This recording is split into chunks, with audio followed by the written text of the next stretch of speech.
Hello and welcome to the science classes. तो हम लोग चैप्टर 8 कर रहे थे of class 8 cell, its structure and function. तो हम लोगों ने सूडोपोडिया तक कर लिया था, है ना, अमीबा की प्रॉपर्टी सूडोपोडिया वहाँ तक कर लिया था। तो अब आगे देखते हैं। So a white blood cell in human blood is another example of single cell. तो उन्होंने बोला जो WBCs होते हैं, okay, the WBCs। So white blood cells होते हैं जो ह्यूमन सेल में, वो भी एज अ सिंगल सेल काम करते हैं, क्योंकि वो भी अपनी हमेशा शेप चेंज कर देते हैं, because they can change its shape. But while WBC is cell, amoeba is a full fledged organism. तो उन्होंने बोला WBC तो सिर्फ एक सेल है, लेकिन अमीबा क्या है, वो फुल फ्लैश्ड ऑर्गेनिज्म है। Okay, so what shape would you expect in organisms with millions of cells. तो कहते तो वो बोल रहे हैं कि आप कौन सी शेप एक्सपेक्ट करते हो जिस ऑर्गेनिज्म में मिलियंस ऑफ सेल्स होंगे। तो एक फिगर दी हुई है हमें ये, तो देखते हैं इस फिगर के बारे में उन्होंने क्या बोला है। तो वो बोल रहे हैं they shows different cells such as blood, muscle and of human and the nerve of the human being. तो ये क्या है, ब्लड सेल है, ये मसल सेल है, ओके, ये हमारे पास ब्लड सेल्स हैं, ये मसल सेल्स हैं, और ये नर्व सेल है हमारे पास। Okay, so they are generally rounded, spherical and longed, जैसा कि हम लोगों ने फिगर में देखा। So some cells are long and pointed at both ends. So they are long and pointed at their both ends. So they exhibit a spindle shape, तो spindle shape बना रहे हैं ये। Then cell sometimes are quite long, काफ़ी लंबे होते हैं sometimes, and काफ़ी सारी इनकी ब्रांचेस होती हैं, जैसे कि नर्व सेल है या न्यूरॉन्स है। ओके, नर्व सेल का काम क्या होता है, नर्व सेल का काम होता है मैसेज को ट्रांसफ़र करना, और मैसेज को ट्रांसफ़र करके ये हमारी हेल्प करते हैं to control and coordinate the working of different parts of body. तो हेल्प क्या करते हैं, पूरे के पूरे हमारी बॉडी को कंट्रोल करने के लिए, और हमारे डिफरेंट पार्ट्स को कोऑर्डिनेट कराते हैं ये। देन क्या आप गेस कर सकते हो किसी भी सेल की शेप? कोई भी ऐसा पार्ट सेल का जिसको शेप देता हो? चलो देखते हैं फिर कौन सी है, नहीं गेस कर पाए तो। So components of the cell are enclosed in a membrane. तो एक मेम्ब्रेन होती है जिसके अंदर पूरे सेल के पार्ट्स होते हैं। Okay, so this membrane provides a shape to the cells of plants and animals. तो ये मेम्ब्रेन क्या है, ये मेम्ब्रेन हमारे पास होगी जो कि किसी भी सेल को क्या देगी, शेप देगी। तो cell wall is an additional covering over the cell membrane in plant cells. तो ये सेल मेम्ब्रेन तो ह्यूमन और एनिमल्स दोनों में देखी, ह्यूमंस बोल रही हूँ, एनिमल्स और प्लांट्स दोनों में देखी जाती है, because human is also included in the animal kingdom. Okay, human animal kingdom में आते हैं। तो प्लांट्स में एक एडिशनल सी होती है, उसको बोलती हैं cell wall. Okay, so it gives a shape and rigidity to these cells. Bacterial cell also a cell wall. So bacterial cells हैं जो भी, वो क्या है, एक सेल वॉल है। So the size of cell. So the size of cell in living organisms may be as small as a millionth of a meter. That is 1 metre. उसके बहुत सारे छोटे पार्ट, उसका मिलियंथ पार्ट, वो size भी हो सकता है, और कुछ सेंटीमीटर्स तक भी हो सकता है। Okay, so however most of these cells are microscopic। वो क्या बोल रहे हैं कि ज़्यादातर जो हमारे पास सेल्स होते हैं वो माइक्रोस्कोपिक होते हैं, यानी कि उनको माइक्रोस्कोप की हेल्प से देखना पड़ता है। लेकिन बहुत सारे सेल्स हमारे पास ऐसे भी होते हैं जो कि हम लोग नेक्ड आई से देख सकते हैं। तो 0.1-0.5% तक के स्मॉलेस्ट साइज के सेल मिलते हैं, और लॉन्गेस्ट मिलते हैं 170 mm क्रॉस 130 mm के। ठीक है, तो सबसे बड़ा सेल जो है वो आज तक कौन सा देखा गया है, the egg of the ostrich, शुतुरमुर्ग का अंडा। ओके, तो हम लोगों ने ये देखा कि हैन का अंडा भी एज अ होल वो क्या था, वो एक सेल था। तो ऐसे ही ऑस्ट्रिच का एग भी क्या है, वो एक सिंगल सेल है। सो पहली को फिर एक क्वेश्चन आता है, all the cells in an elephant larger than the cells in a rat. तो वो सोचती है कि एलिफेंट में जितने भी सेल्स होंगे क्या वो रैट के सेल से बड़े होंगे, बिकॉज एलिफेंट बड़ा है रैट से। तो सोचो क्या होंगे ऐसा। तो चलो देखते हैं, आंसर देखते हैं। The size of this cells has no relation with the size of the body of animal और प्लांट। तो उन्होंने क्या बोला कि सेल के साइज का कुछ भी रिलेशन नहीं है बॉडी के साइज से। अगर आपकी किसी भी एनिमल की बॉडी बहुत बड़ी है तो इसका मतलब ये नहीं उसके सेल का साइज भी बड़ा होगा। So it is not necessarily that the cells in the elephant be much bigger than those in rat, तो ऐसा नहीं है कि उसके बड़े ही होने चाहिए हमेशा, ऐसा नहीं होता। ओके, तो जो नर्व सेल है, एज एग्जाम्पल देखो, जो नर्व सेल है रैट का और एलिफेंट का, दोनों का साइज सेम है। वो सिर्फ डिपेंड करता है कि वो फंक्शन कौन सा कर रहा है, फंक्शन की वेरिएशन के साथ उनके साइज में वेरिएशन आती है, ऐसे नहीं आती। And they perform the same function that of transferring message. तो नर्व सेल्स क्या कर रहे हैं, दोनों सेम सा काम कर रहे हैं, तो दोनों का साइज भी क्या है, सेम है। बिकॉज इसका साइज किसको सब्जेक्टेड है, इसका साइज सब्जेक्टेड है इसके काम को, इसके फंक्शन को। Now the cell structure and function, you have learn that each living organism has many organs, you have learned that the each living organism have many organs। तो एक ऑर्गेनिज्म में बहुत सारे ऑर्गन्स होते हैं, हमारे पास ही आर्म है, लेग है, स्टमक है ना, नेक है, हेड है, हैंड्स है, फीट्स हैं, फिंगर्स हैं, थंब है, बहुत कुछ है, बहुत सारे ऑर्गन्स। ये तो हो गए एक्सटर्नल ऑर्गन्स हमारे पास। इंटरनली कितने सारे, किडनीज, लंग्स है ना, लीवर, बहुत सारे हैं। सो हम लोगों ने क्लास 7 में क्या देखा था कि जो डाइजेस्टिव सिस्टम के छोटे छोटे ऑर्गन्स हैं वो मिलकर के पूरा डाइजेस्टिव सिस्टम बना देते हैं। ओके, सॉरी, जो डाइजेस्टिव हमारे पास जो डाइजेस्टिव ऑर्गन्स है वो पूरे का पूरा डाइजेस्टिव सिस्टम बना देते हैं। So each organ in system performs different function. तो हर एक ऑर्गन का डिफरेंट काम है, जैसे किसी का डाइजेशन है, किसी का एसिमिलेशन है, किसी का एब्जॉर्प्शन है। So similarly the different organs of a plant perform specific और स्पेशलाइज्ड फंक्शन। इसी तरह से जैसे एनिमल्स में चल रहा है वैसे ही प्लांट्स में है कि एक पर्टिकुलर ऑर्गन एक पर्टिकुलर काम के लिए पूरा डेडिकेटेड है। ओके, सो फॉर एग्जाम्पल, तो रूट्स एब्जॉर्प्शन करती हैं वाटर और मिनरल्स की, लीव्स हमारे पास क्या करते हैं, फोटोसिंथेसिस करते हैं। Okay, so each organ is further made up of the smaller parts called tissue. तो ऑर्गन्स किससे बनते हैं, ऑर्गन्स बनते हैं टिश्यू से। A tissue is a group of similar sales performing a specific function. तो टिश्यू क्या है, टिश्यू नंबर ऑफ सेल्स मिलकर टिश्यू बनाती हैं जो कि एक सा काम कर रही होती हैं। देन पहली रियलाइज करती है कि एक जो ऑर्गन है वो बहुत सारे टिश्यूज़ का बना हुआ होता है और टिश्यूज़ जो है वो सेल्स के बने हुए होते हैं। और the cell in a living organism is a basic structural unit, ये हमने पहले भी बात करी थी। Then the parts of the cell, the cell membrane.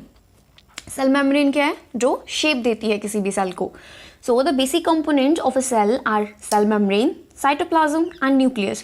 तो ये तीन मेन है, cell membrane, the cytoplasm and nucleus। The cytoplasm and nucleus are enclosed with the cell membrane। तो ये रही cell membrane, इसके अंदर यहाँ पर cytoplasm है और ये रहा nucleus। इस तरह से होती है इसकी structure। Then the membrane separate the cell। तो जो ये membrane है ये दो सेल को एक दूसरे से अलग करती है, एक सेल यहाँ होगा एक सेल यहाँ, और ये सेल मेम्ब्रेन जो है ये दोनों को अलग कर रही है। Okay, so the plasma membrane is porous and allows the movement of the substances और materials both inward and outward.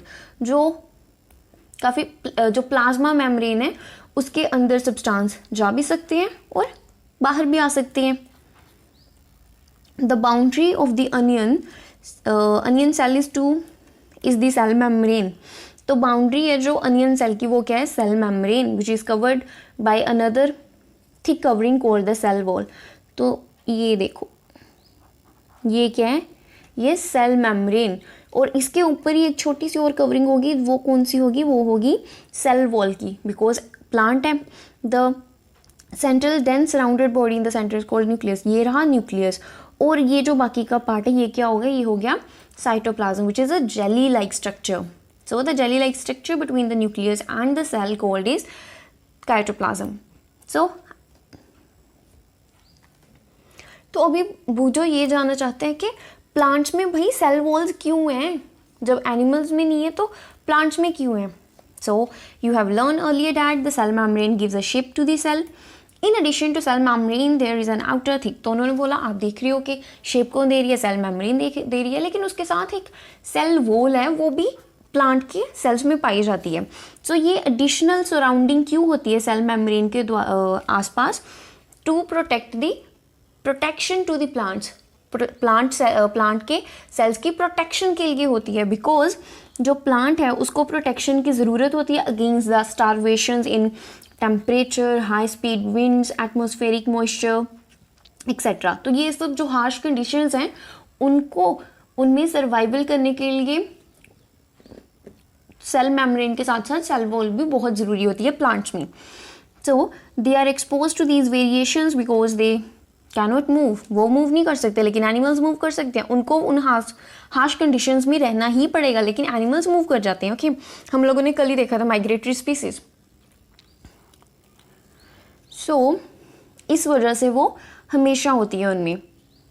So the cells can be observed in a leaf peel of Elodea Rhoeo. You can prepare a slide. तो आप लोग खुद से भी onion की एक slide बना सकते हो. ओके,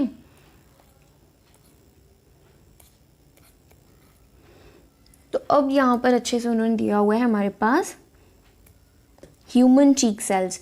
ये एक प्रैक्टिकल भी होता है जो आप लोग लैब्स में करते हो. ओके, ये दिया हुआ होता है आपको. ह्यूमन चीक सेल्स में क्या है, ये सबसे अंदर है न्यूक्लियस, ये है साइटोप्लाज्म, ये रही सेल मेम्ब्रेन और ये है न्यूक्लियर मेम्ब्रेन. ये वाला पोर्शन.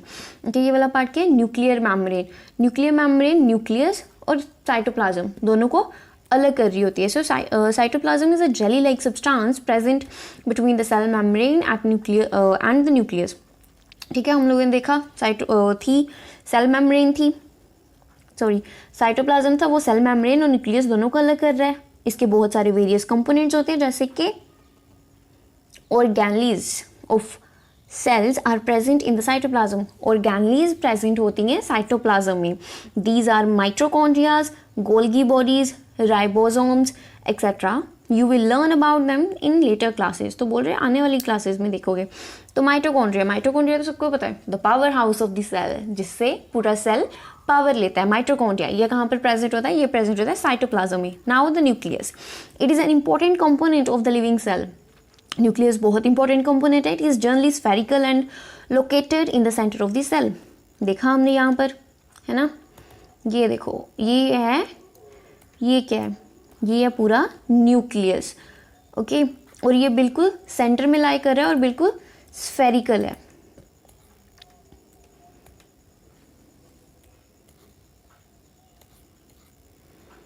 तो it can be stained and seen easily with the help of microscope. Microscope की हेल्प से बड़ी इजीली देखा जा सकता है इसको. The nucleus is separated from the cytoplasm by the nuclear membrane. हमने ऊपर देखी थी न्यूक्लियर मेम्ब्रेन, है ना. साइटोप्लाज्म और न्यूक्लियस को दोनों को अलग कर रही है. And this membrane is also porous and allows the movement of the material between the cytoplasm and inside the nucleus. तो porous है, बिल्कुल rigid नहीं है, बड़ी इजीली मटेरियल जो है उसका इनफ्लो और आउटफ्लो हो सकता है, यानी कि वो न्यूक्लियस के अंदर भी जा सकते हैं और न्यूक्लियस से बाहर भी आ सकते हैं. So with a microscope of higher magnification we can see the smaller spherical body in the nucleus. It is called the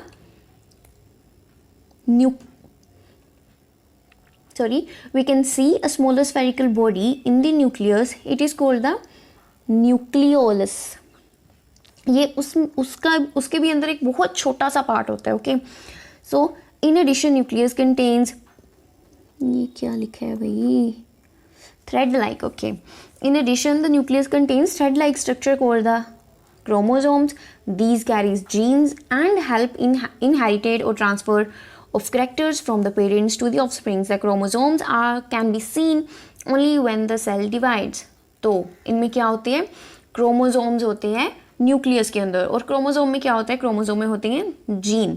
so gene is a unit of inherited in living organism.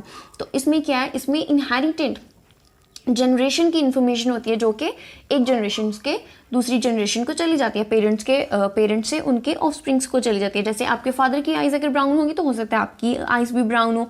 आपके mother के hair curly है तो हो सकता है आपके hair भी curly हो, या आपकी मदर के हेयर काफ़ी स्ट्रेटेंड है तो आपके भी स्ट्रेटेंड हो सकते हैं. Then the nucleus in addition to the role in inheritance acts as a control centre. तो न्यूक्लियस ये तो है ही कि एक जनरेशन की इन्फॉर्मेशन पूरी रखता है और दूसरी जनरेशन तक वो ट्रांसफ़र करता है. उसके साथ साथ पूरा कंट्रोल सिस्टम जो सेल का है, सेल टिश्यू बना रहा है, देन टिश्यू ऑर्गन्स बना रहे हैं, तो पूरा जो कंट्रोल है वो कहाँ पर है, वो न्यूक्लियस में है. The entire content of having cell is known as protoplasm. तो एक सेल के अंदर जितना भी मटेरियल है, साइटोप्लाज्म है, सेल मेम्ब्रेन है, सेल वॉल है, वो न्यूक्लियस है, न्यूक्लियर मेम्ब्रेन है, वो सब क्या उसको कलेक्टिवली हम लोग क्या टर्म यूज़ करते हैं, the protoplasm. So it includes the cytoplasm, तो जितना भी हो गया वो सब इसी के अंदर आ जाएगा. Then the nucleus of the bacterial is not well organise like the cell of multicellular organisms. There is a no nuclear membrane. तो उन्होंने क्या है, उनके न्यूक्लियस ना इतने ज़्यादा वेल डेवलप नहीं होते किनके, बैक्टीरियाज के. ठीक है, उनके इतनी nucleus of the bacterial cell is not well organised. जैसे मल्टीसेलुलर ऑर्गेनिजम्स में बहुत अच्छे से ऑर्गेनाइज्ड होते हैं, बैक्टीरियाज में इतने अच्छे से ऑर्गेनाइज्ड नहीं होते, उनमें न्यूक्लियर मेम्ब्रेन ही नहीं होती. The cells having nuclear material without nuclear membrane are termed as prokaryotic. तो वो वाले सब्सटेंसेस जिन्होंने न्यूक्लियर मेम्ब्रेन नहीं है, ओके, जिनका न्यूक्लियर मटेरियल जो है वो विदाउट न्यूक्लियर मेम्ब्रेन है, उनको बोला जाता है prokaryotic cells. The organisms with these kinds of cells are called protokaryotes. ठीक है, वो होती हैं प्रोटोकैरियोट्स. नाउ एग्जांपल्स कौन सी इसकी, जैसे बैक्टीरिया हो गया, ब्लू ग्रीन एल्गी होगी. Okay, the cells like onion cell and cheek cells having well organise nuclear. तो जैसे अनियन सेल देखा, चीक सेल्स देखे, हमारी गालों के जो होते हैं ना, चीक सेल्स देखे, तो उन्होंने बहुत अच्छे से ऑर्गेनाइज न्यूक्लियर मेम्ब्रेन थी. तो उनको क्या बोला जाता है, उनको बोला जाता है eukaryotic cells. So all the organisms other than bacteria and blue green algae. तो बैक्टीरिया और ब्लू ग्रीन एल्गे को छोड़ दो तो सभी के सभी सब्सटेंसेस है वो क्या होते हैं, वो होते हैं eukaryotics. Now, while observing the onion cell under the microscope, did you notice any blank looking structure in the cytoplasm? तो उन्होंने बोला माइक्रोस्कोप के नीचे देखा तो क्या आपको कहीं पर भी कोई खाली जगह नजर आई साइटोप्लाज्म में? देखा था क्या? आई क्या नजर? चलो देखते हैं. तो इनको बोला क्या जाता है, इनको बोला जाता है वैक्यूल. ओके, वैक्यूल बोला जाता है इस जो खाली स्पेस नज़र आएगी माइक्रोस्कोप से देखने पर. हम लोगों ने नहीं देखा तो हमें तो पता नहीं अभी तक, लेकिन हम लोग थ्योरी के साथ चल रहे हैं. तो जब हम लोग माइक्रोस्कोप में देखेंगे तो हमें एक खाली स्थान नज़र आएगा साइटोप्लाज्म के अंदर, और उस खाली स्थान को क्या बोला जाएगा, उसको बोला जाएगा vacuole. And it could be single और big as in an onion cell और cheek cell have smaller vacuole. तो अनियन सेल्स में काफ़ी बड़े बड़े वैक्यूल्स होते हैं, बट चीक सेल्स में काफ़ी छोटे छोटे से वैक्यूल्स होते हैं. So large vacuole are common in plant cell. तो प्लांट सेल्स में जो वैक्यूल्स मिलते हैं काफ़ी बड़े होते हैं, लेकिन जो एनिमल सेल्स में मिलते हैं वो काफ़ी छोटे होते हैं. You might have noticed several small coloured bodies in the cytoplasm of the cells of the Tradescantia leaf. The Tradescantia leaf, so they are scattered in the cytoplasm of the leaf cells and these are called the plastids. तो हम लोगों को इसके अंदर बहुत सारी, ये cytoplasm है ना, इसके अंदर बहुत सारी कलर्ड सी चीज़ें नज़र आ रही हैं, तो उसको क्या बोला जाता है, इसको बोला जाता है plastids. And they are of different colors. Some of them contain green pigment called chlorophyll. तो यहाँ पर होते हैं हमारे पास पिगमेंट्स. साइटोप्लाज्म के अंदर हम लोग को क्या मिलते हैं pigments. Green coloured plasticides are called the chloroplasts and they provide green color to the leaves. And you may recall that the chlorophyll in the chloroplasts of leaves is essential for the photosynthesis. तो chloroplast chlorophyll तो बड़ी important है ना photosynthesis के लिए. तो अब comparison करते हैं एनिमल सेल का और प्लांट सेल का. तो इसके साथ करते हैं फिगर के साथ. तो ये क्या, ये हमारे पास है प्लांट सेल और ये हमारे पास एनिमल सेल. Okay, yes. तो ये हमारे पास प्लांट सेल और ये है एनिमल सेल. तो दोनों में साइटोप्लाज्म होता है, हाँ होता है, दोनों में है. दोनों में सेल मेम्ब्रेन है, हाँ दोनों में है. वैक्यूल दोनों में है. एनिमल्स में वैक्यूल छोटा है as compare to the plant cell. Plant cell में वैक्यूल बहुत बड़ा है. हमने ऊपर किया कि प्लांट सेल में वैक्यूल बड़ा होता है as compare to the animal cell. Then दोनों में न्यूक्लियस है, हाँ दोनों में न्यूक्लियस है. लेकिन एक एडिशनल चीज़ है जो कहाँ पर है, जो कि है हमारे प्लांट सेल में. वो क्या है, ये सेल वॉल है ना, ये जो यहाँ पर है ये सेल वॉल एडिशनल है प्लांट सेल में. बाकी सारी स्ट्रक्चर क्या है, बाकी सारी स्ट्रक्चर सेम है. ओके, तो ये एक्टिविटी दी हुई है, ये आप करोगे खुद से, ठीक है, माइक्रोस्कोप की हेल्प से होगी. तो अब कुछ कीवर्ड्स दिए हुए हैं, जैसे what is cell, cell membrane, cell wall, chloroplast, chromosome, cytoplasm, क्यूरोइड्स, जीन्स, ये सब दिए हुए हैं। इनको अच्छे से देखो, रिकॉल करो पूरी वीडियो को अच्छे से, अगर देखा होगा तो ज़रूर रिकॉल हो जाएगा। और इसके बाद ये कुछ पॉइंट्स दिए हुए हैं, जैसे ऑर्गन्स क्या हैं, देन है ना सेल क्या है, तो ये सब चीज़ें, तो ये भी आप लोग ज़रूर पढ़ लीजिएगा वीडियो को। So that's all for today. Thank you so much for watching the video. Like and share the video and subscribe to the science classes.